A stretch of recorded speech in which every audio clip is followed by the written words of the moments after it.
오늘 말씀은 이 용서하시는 하나님, 정죄하는 인간이라는 말씀으로 지난주와 동일한 말씀을 통해서 말씀을 함께 묵상해 보려고 합니다. 오늘 말씀 중풍병자의 치유 사건 속에서 우리가 다시 한번 보는 말씀인데요. 지난주는 중풍병자를 데려왔던 4명의 친구에 대해서 4명의 사람들의 이야기를 통해서 그들의 믿음의 관점, 또 그들의 믿음이 이어주는 어떤 구원의 관점에 대해서 우리가 함께 말씀을 나눴다라고 한다면, 오늘은 또 하나의 사건을 이 말씀 속에서 담고 있는 것을 우리가 보게 됩니다. 그래서 그 하나의 이야기가 무엇이냐? 시작은 이렇게 시작하죠. 6절 말씀을 우리가 다시 한번 읽어보도록 하겠습니다. 6절을 보면 어떤 서기관들이 거기에 앉아서 마음에 생각하기를 이라는 말씀으로 오늘 이 이야기가 시작되어지죠. 하나의 치유 사건 안에서 또 다른 이야기, 작은 이야기가 그 안에 담겨 있다라는 것을 우리가 보게 되었는데, 아마 이것을 보고는 어떤 소문을, 예수님의 이제 소문이 점차 퍼져나가고 있었잖아요. 가버나움을 중심으로, 갈릴리 지역을 중심으로 예수님에 대한 어떤 치유의 기적과 예수님의 가르침에 대한 어떤 일들, 축계 사역에 대한 어떤 권능들, 이런 것들이 사람들에게 소문이 퍼지기 시작하자 서기관들도 이제 궁금했던 것 같아요. 그래서 이것이 예수님이 어떤 사람인가 궁금해서 솔직한 순수한 궁금함으로 온 사람도 있겠지만, 또 자신들의 어떤 율법적인 지식 이런 것에 대해서 뭔가 좀 아닌 것 같다라는 생각, 그것을 한번 판단해보기 위해서 예수님을 만나러 온 것일 수도 있는데, 여하튼간에 이 예수님의 가장 가까운, 이제 집안에 들어갈 수 없을 정도로 사람들이 많이 움집한 가운데 예수님께 가장 가까이 있었던 사람이 누구였냐라고 한다면, 성경에 보면 서기관들이다라는 것을 우리가 볼 수 있게 됩니다. 서기관들이 거기 앉아서라고 되어 있습니다. 집 안에 앉아 있는 거예요. 예수님의 가장 발치에, 제자들을 제한 가장 가까운 곳에 있는 사람들이 서기관들이었다라는 것을 은연중에 보게 되어집니다. 이 서기관들이라는 사람들, 서기관들은 누구일까요? 말 그대로 서기라는 말, 이 말 자체가 어떤 문서와 글을 쓰고 기록하는 관원이다라는 의미를 담고 있습니다. 그 서기관이 그거죠. 그러면 이 서기관들은 주로 어떤 것을 기록했을까요? 만약 이것이 행정기관에 소속된 서기관이었다고 한다면, 어떤 왕궁이나 이런 데 소속된 서기관이었다고 한다면, 행정에 대한 기록들, 왕에 대한 기록들, 이런 것들을 기록하는 일들을 주로 담당했을 겁니다. 또 법원 같은 곳에서 있었던 서기관들이라 한다면 재판에 대한 어떤 이야기들, 이런 것들을 기록하는 그런 서기관의 역할을 감당했겠죠. 하지만 성경에서 언급되는 유대 사회에서의 서기관들은 어떤 존재였느냐? 물론 그런 행정적인 서기관들도 분명히 있었을 것입니다. 그러나 성경에서 이야기되어지는 주로 이 서기관들은 어떤 존재들이었냐면 종교적인 기록들을 하던 서기관들이었다라는 것입니다. 물론 이제 고대 사회는 어떻게 보면 종교와 정치가 거의 연관성이 매우 크기 때문에 그리고 떨려야 뗄 수도 없는 관계였긴 하지만, 그러나 이 서기관들 하면 바로 이 종교적인 기록, 특히 유대 사회에서 서기관들은 이 종교적인 기록을 하고 연구하는 사람들이 서기관이었다라고 이야기를 합니다. 그래서 주로 하는 것이 뭐냐? 성경 필사예요. 성경 필사입니다. 요즘 한 해가 이제 또 새해가 시작되면 성경 필사를 해보겠다라고 다짐하시는 그런 성도님들도 갔는데, 단순히 이제 한번 써보겠다라는 수준의 필사가 아니라, 우리가 알다시피 이 고대 사회에서는 오늘날처럼 책이 흔한 사회가 아닙니다. 다 손으로 수기를 해야 돼요. 그러니까 책이 어마어마하게 비쌉니다. 그것들을 감당했던 사람들이 서기관들이에요. 그러니까 글자도 아주 세밀하게 잘 쓰고 오점 없이 쓰려고 하는 애쓰는 사람들이 서기관들입니다. 이 서기관들이 이렇게 성경을 필사하는 것에부터, 또 이 성경을 필사하면서 어떤 난해 구절이라든가 이런 것들을 연구하고 율법에 대해서 연구하고 해석하고 주석을 다는 것 같은 일들을 감당하는 것이 바로 성경 속의 서기관들이다라고 우리가 이해할 수 있습니다.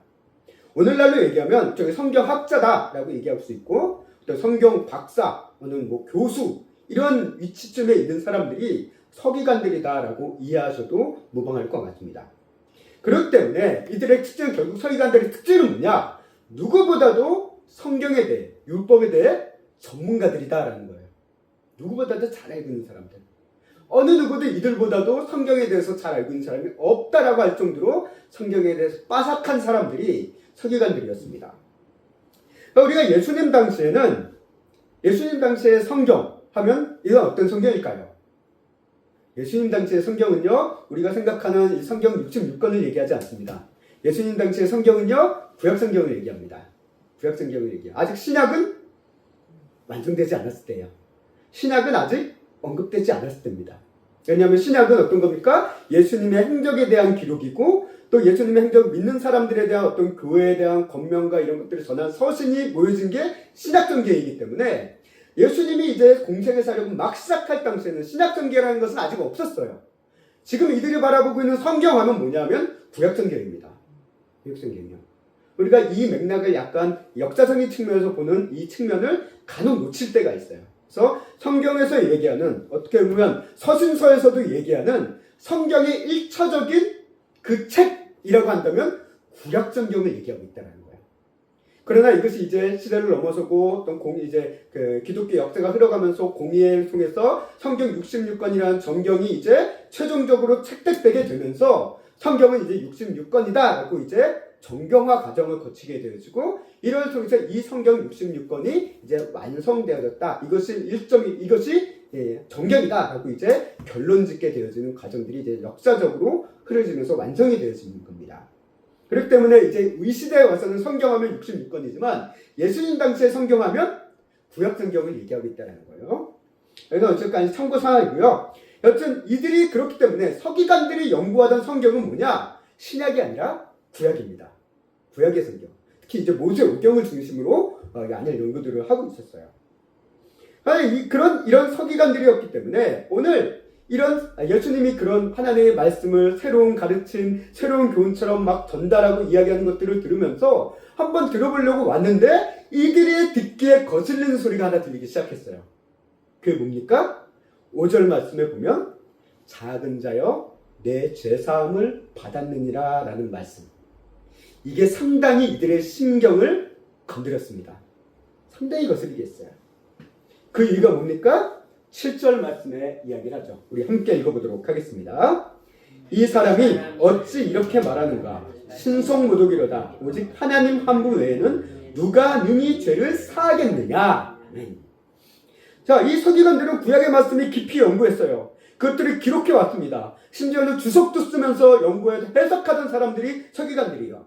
그렇기 때문에 이들이 알고 믿고 있는 성경의 내용은 뭐냐? 하나님만이 죄를 용서할 수 있다라는 1차적인 정말 진리입니다. 그리고 이들이 생각하고 있는 이 진리는 틀린 건 아니에요. 하나님만이 죄를 사할 수 있다는 것은 우리도 믿고 있습니다. 우리도 그렇게 믿고 있어요.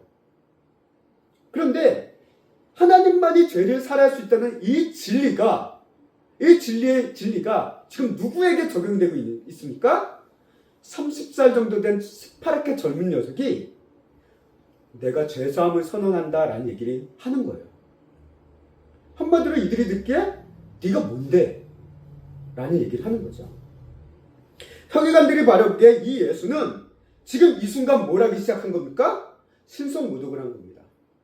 하나님의 권위에 도전하는 아주 교만한 인간이에요.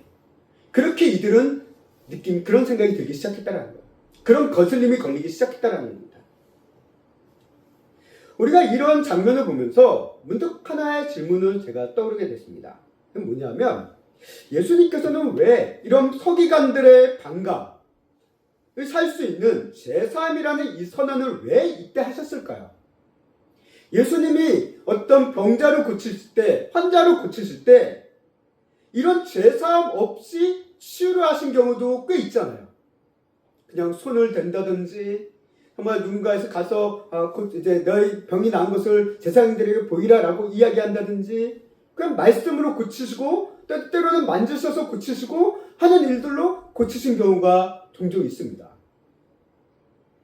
그렇게도 고치실 수 있었을 텐데 왜 예수님께서는 굳이 이 중풍병자에게 치유 직전에 내 죄사함을 받았다라는 이 말씀을 선언을 하신 걸까요? 우리가 성경을 바라봤을 때 성경에서는 얘기합니다. 인생의 모든 어려움, 인생의 모든 고난들, 세상의 모든 어려움들의 근본 원인은 어디에 있냐? 죄에 있다라고 성경은 우리에게 이야기하고 있다는 거예요.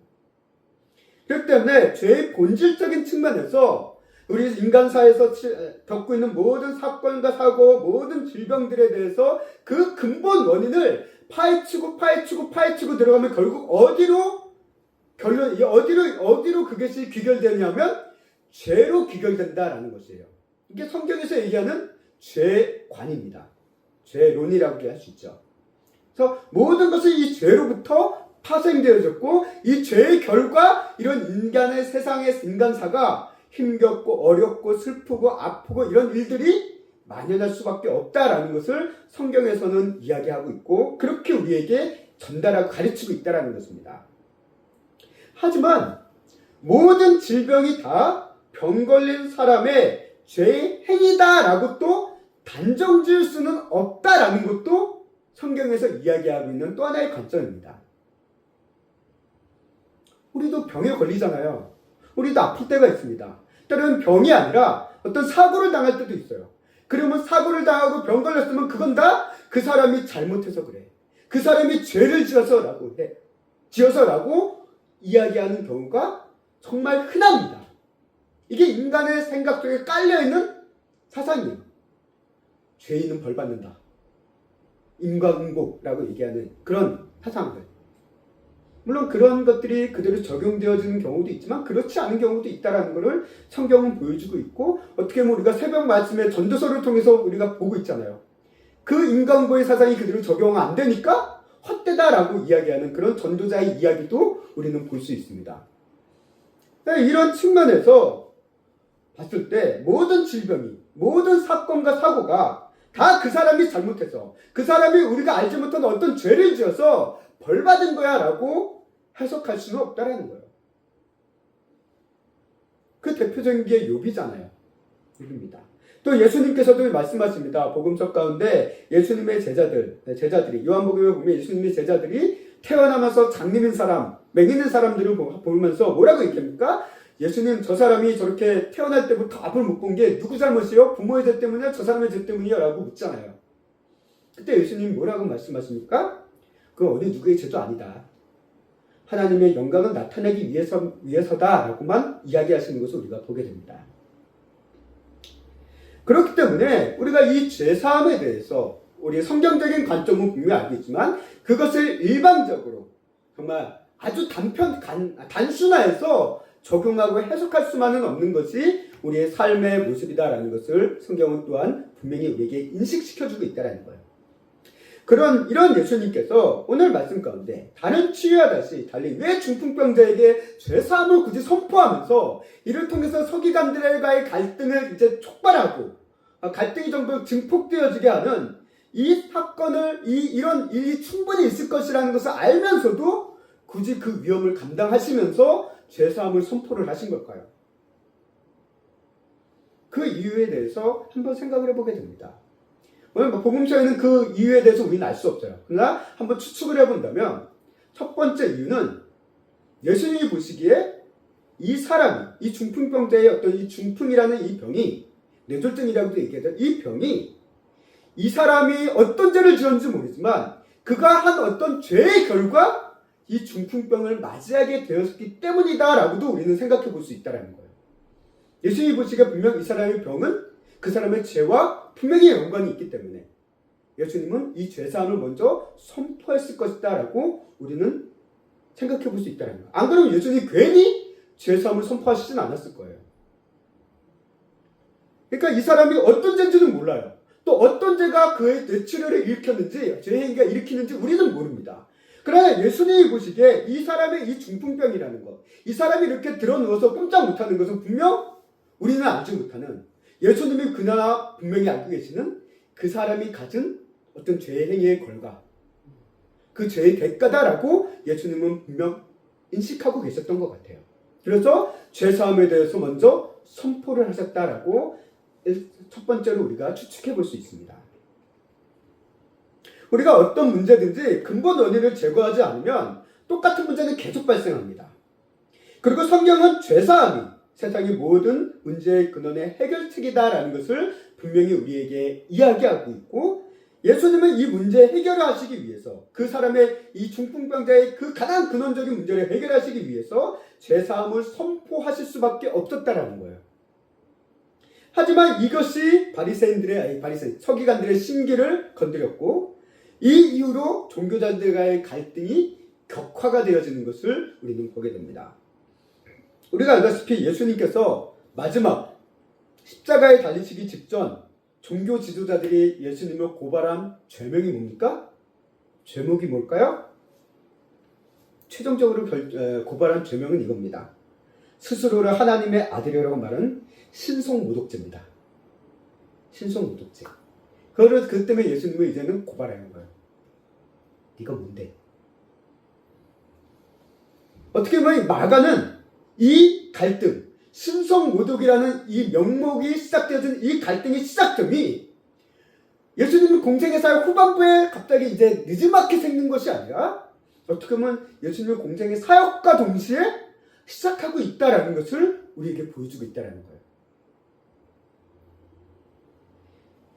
예수님은 분명 이 같은 갈등, 신성모독이라는 갈등, 종교 지도자들이 가지고 있는 어떤 그런 성경관, 신학관에 대한 어떤 갈등이 일어날 것을 충분히 아셨지만 사람들 앞에서 죄사함을 선언하십니다. 그리고 이렇게 죄사함을 선포하신 것에 대해서는 또 다른 이유가 있습니다. 단순히 그 중풍병자가 어떤 죄를 지었고 그 죄 때문에 이 중풍병에 걸렸다라는 1차적인 이유를 우리가 하나의 이유를 볼 수 있다고 한다면 또 다른 이유는 뭐냐면요. 10절의 말씀을 우리가 함께 보도록 하겠습니다. 함께 읽겠습니다. 그러나 인자가 땅에서 죄를 사하는 권세가 있는 줄을 너희로 알게 하려 하노라 하시고 중풍병자에게 말씀하시되 아멘. 예수님께서 죄사함을 굳이 선포한 이유는 첫 번째는 중풍병자의 가진 죄의 문제로 인한 중풍병이었기 때문에 그 문제의 해결을 위해서 죄사함을 선포했다고 한다면 두 번째 이유는 어떻게 보면 더 중요한 이유이기도 합니다. 인자가 땅에서 죄를 사하는 권세가 있다라는 것을 사람들에게 알리고 사람들에게 보여주고 사람들에게 깨닫게 하기 위해서다라고 많은 말씀을 기억하고 있습니다.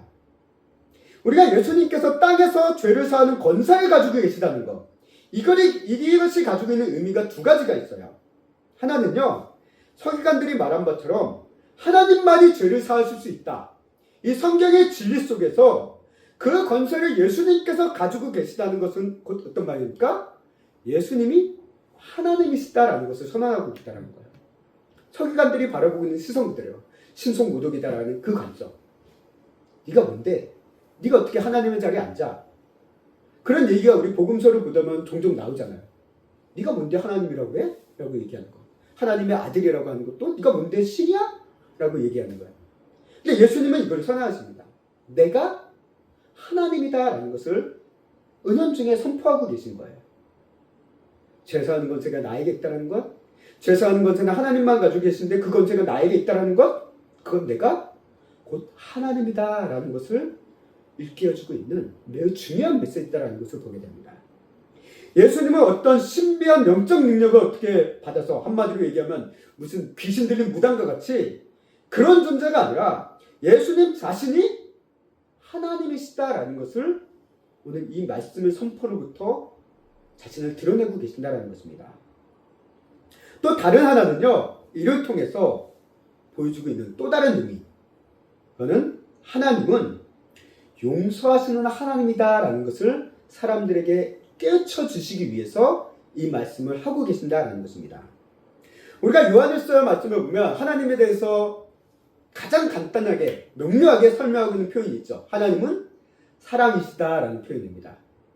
하나님은 사랑이다라는 표현. 그리고 왜 하나님이 사랑이냐라고 했을 때 그 가장 큰 이유는 뭡니까? 용서하시는 하나님이기 때문에 그렇다는 거예요.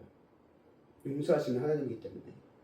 우리가 구약의 하나님을 바라보다 보면 신약의 이 사랑이 하나님의 사랑이시다라는 하나님과는 너무 좀 다르다라고 생각되어질 때가 많습니다. 신약에서는 하나님은 사랑이다 부르는데 이 구약의 하나님은 사랑의 하나님 같지가 않아. 진노하시고 심판하시고 벌 주시고 고난 속에 던져넣으시고 하는 그런 하나님 같아. 그러니까 구약의 하나님과 신약의 하나님은 다른 하나님 아니야 라는 어떤 이전적인 이런 해석도 나오기도 한다는 거예요. 그러나 우리가 단편적인 시간과 단편적인 사건만을 바라본다면 분명 예수님은 진노하시는 하나님, 예수님은 심판하시는 하나님, 그렇게 예수님은 무섭고 두려운 하나님으로 우리는 비춰질 수 있고 그렇게 또한 느껴질 수 있다는 것입니다.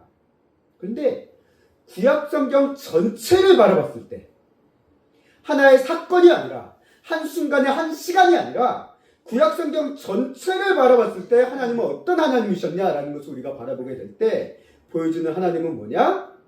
끊임없이 죄에 빠지는 인간과 이스라엘 백성들을 어떻게 하십니까? 용서해 주시고 계시는 하나님을 분명 보게 된다는 거예요. 창세기부터 말라기까지 하나님이 얘기하시는 가장 말씀. 하나님은 진노하시면 죄 때문에 진노하시지만 그 진노 속에서 항상 뭘 줍니까? 용서에 대한 말씀을 늘 하고 계신다는 거예요. 내가 용서할 테니 돌아오라.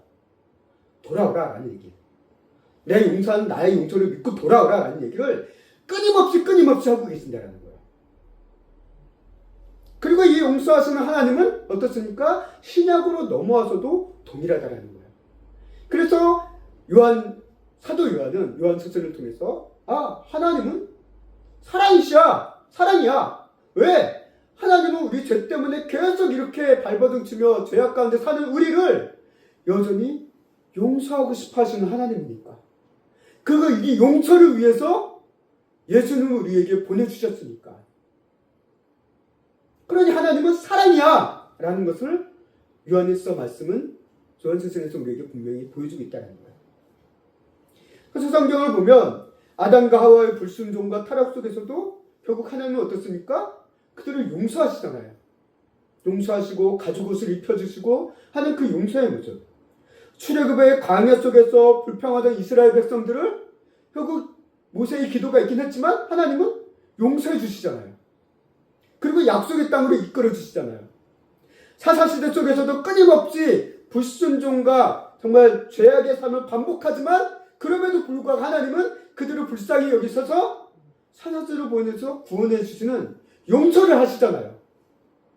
남유다 멸망과 함께 북이스라엘 멸망, 남유다의 멸망과 함께 멸망 속에서 하나님은 하나님의 구원과 회복이라는 그리고 포로기한과 성전 재건이라는 하나님의 용서를 말씀하고 계셨잖아요. 하나님은 용서하시는 하나님이라는 거예요.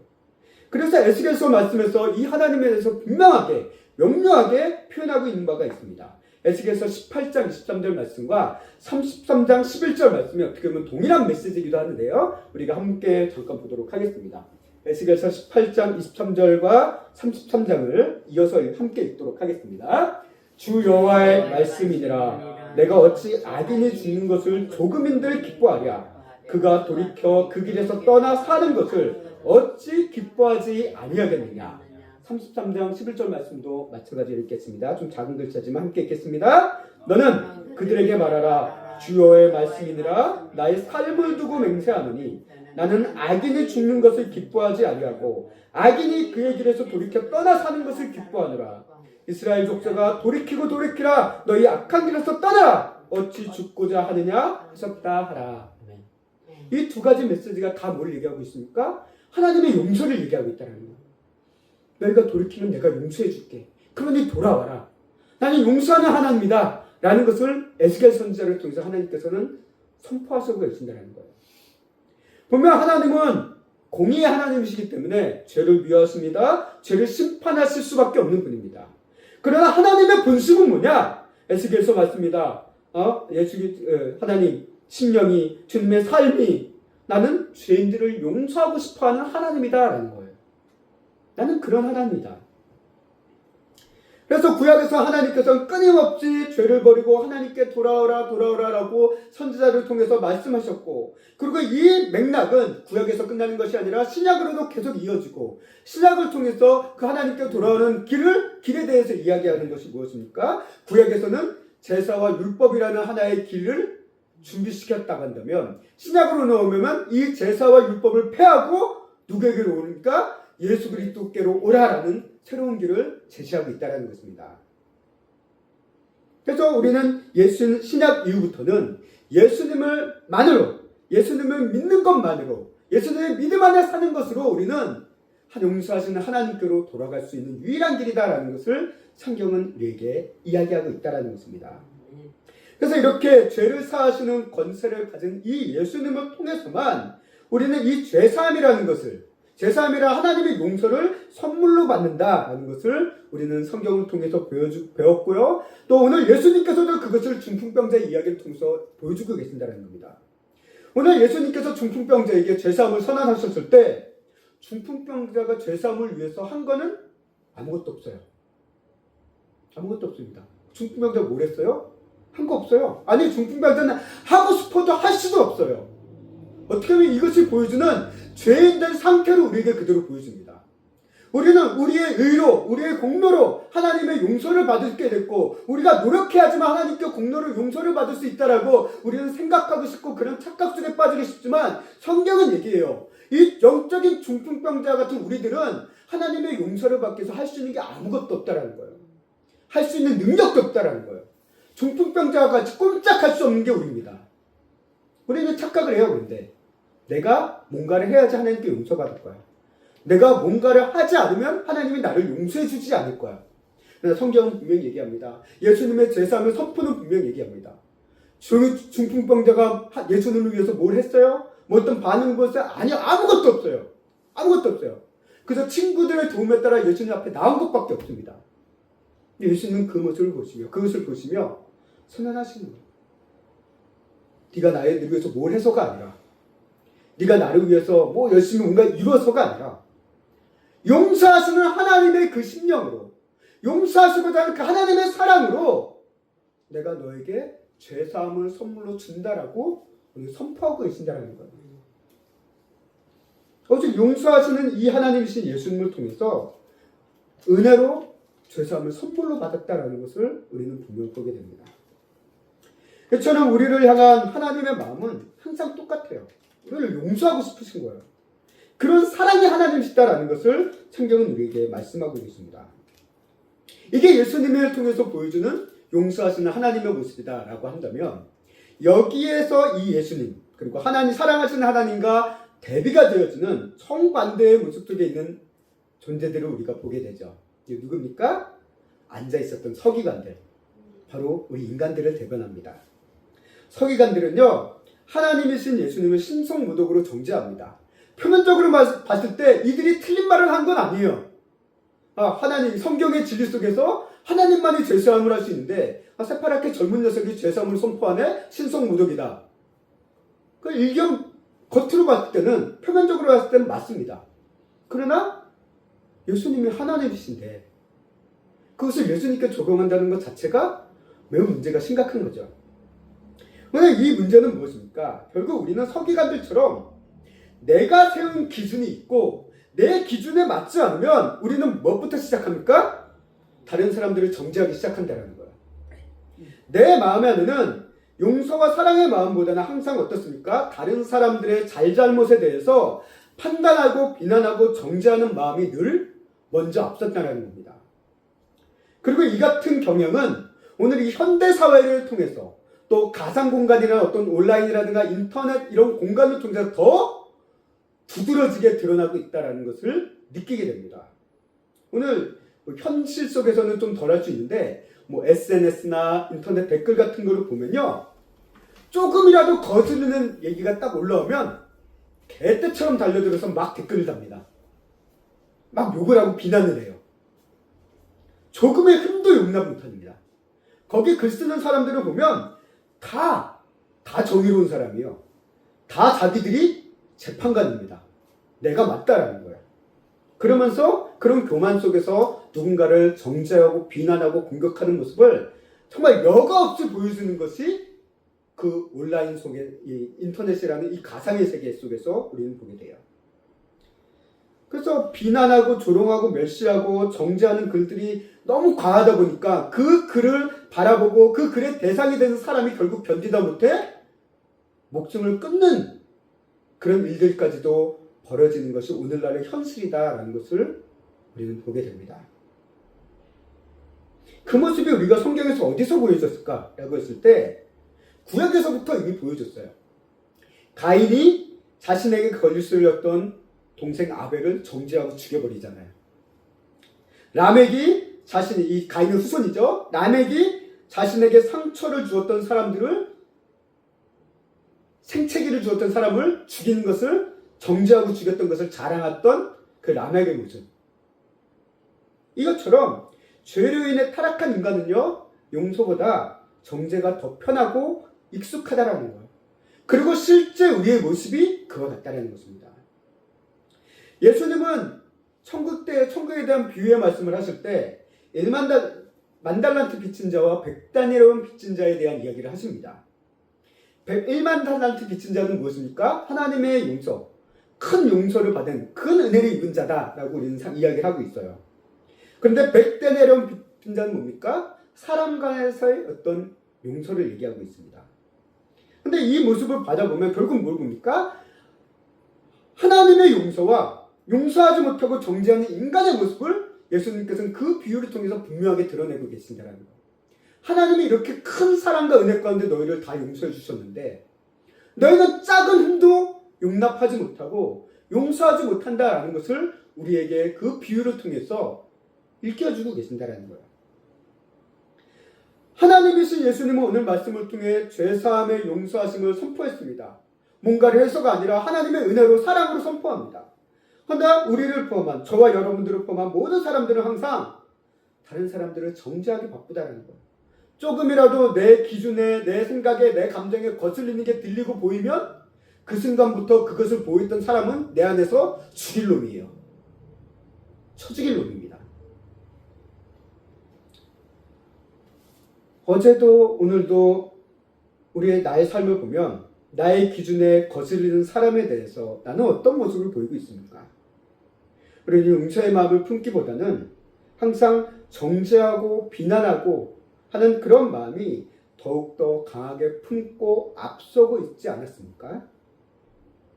우리가 성령의 인도하심을 따라 예수님을 닮아가는 그리스도인들은 결국 예수님처럼 용서의 마음을 닮아가고 품게 됩니다.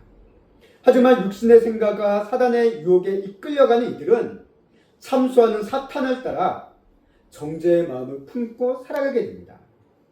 정죄의 마음을 품으면요, 다른 사람만 정죄하는 것이 아니라 결국 자기 자신도 정죄하는 삶에서 벗어나지 못하는 것을 우리는 보게 됩니다. 오늘 말씀을 통해 나 같은 죄인을 용서해 주시는 이 하나님을 바라보며 남을 정죄하며 살아가는 서기관과 같은 나의 모습을 다시 한번 보게 되어집니다. 오늘 우리는 어떤 모습으로 닮고 살아가고 있습니까? 이제 말씀을 정리하겠습니다. 어제 전도하다가 이 지역의 어떤 교인을 한번 만났습니다. 근데 그분이 어떤 교회를 다니다가 잠깐 사고가 있어서 손해배상을 해야 되는 일이 벌어졌다라고 얘기합니다. 그러면서 하시는 말씀이 내가 전도를 안 해서 이런 일이 벌어진 거 아닐까라는 이런 얘기를 하시는 것을 이제 듣게 되었습니다. 그런 염려를 가지는 모습을 보게 되는데요. 우리 그리스도인들 가운데 이런 식으로 생각하는 분들이 참 적지 않습니다. 내가 예배에 빠지니까 사고가 났어. 예배에 빠진 죄 때문이야. 내가 전도를 하니까 문제가 생겼어. 전도를 해야 돼. 물론 우리 그리스도인들이 예배와 전도에 대한 성실함은 필요하고 중요합니다. 그러나 내가 예배를 빠지고 내가 전도를 안 하니까 벌을 받았어. 문제가 생겼어. 라는 식의 생각은 어떻게 보면 좀 주의가 필요한 생각이라는 것입니다. 생각해보세요. 예배를 빠지건 드리건 전도를 하건 안 하건 그리스도인들에게도 문제와 사고는 일어날 수 있습니다. 예배를 드렸다고 해서 사고가 발생하지 않는 게 아니에요. 전도를 했다고 해서 사건이나 어떤 어려움이 생기지 않는 것도 아닙니다. 우리 전도서도 얘기하잖아요. 믿는 사람이나 믿지 않는 사람이나 그냥 일반이다. 똑같다. 문제는 똑같이 생긴다. 우리는 예배의 유무, 전도의 유무, 어떤 신앙생활의 어떤 훈련과 과정의 유무가 내 삶의 문제의 원인이 되느냐라는 것에 대해서 너무 과도하게 생각하는 경우가 많이 있다는 거예요.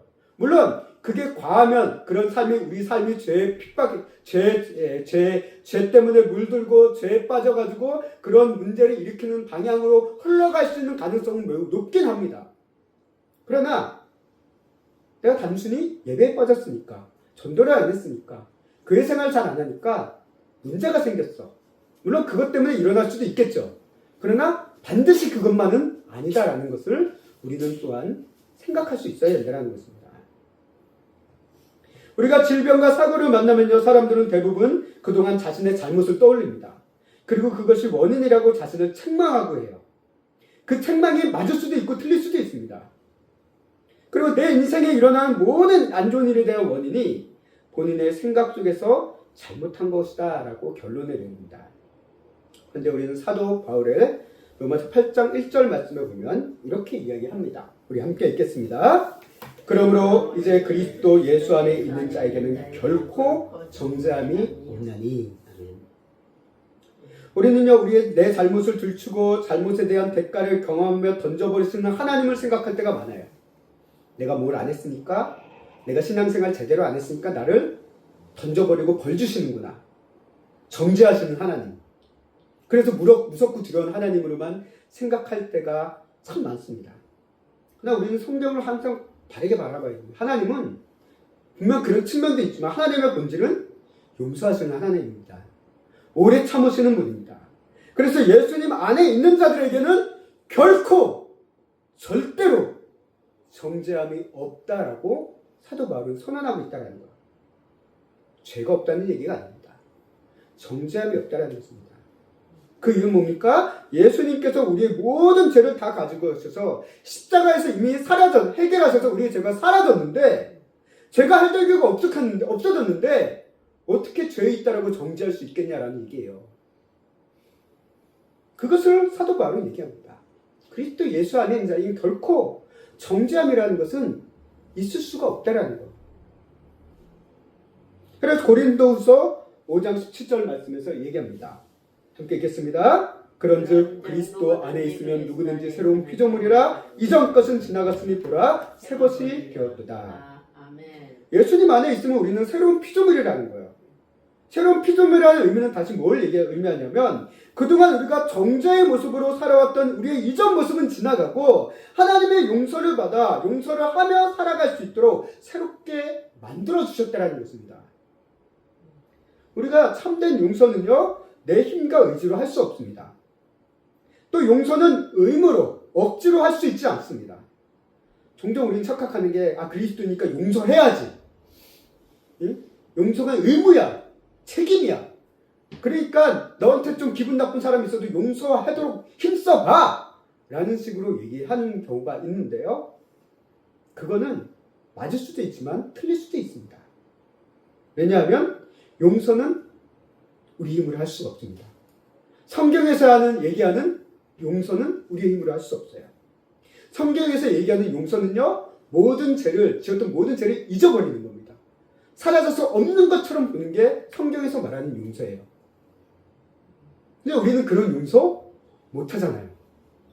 우리는 용서했다 하면서 항상 시간이 지면서 지금은 어떻습니까? 그 사람이 용서했다고 하면서도 죄를 떠올려요. 과거에 이랬지? 기분 되게 나빴어? 기분 안 좋아? 나 기억하고 있어?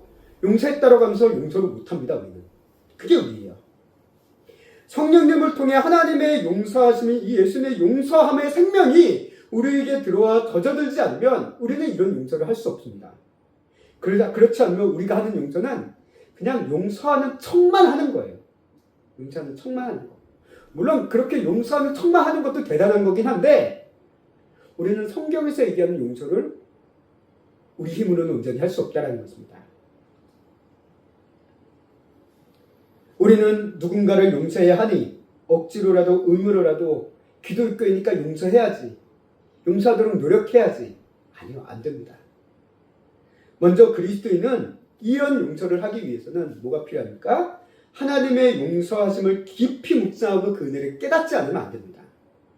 나를 위한 하나님의 그 사랑, 용서하심의 사랑에 우리가 젖어들지 않으면 우리는 그 같은 사랑을 용서를 할 수가 없어요.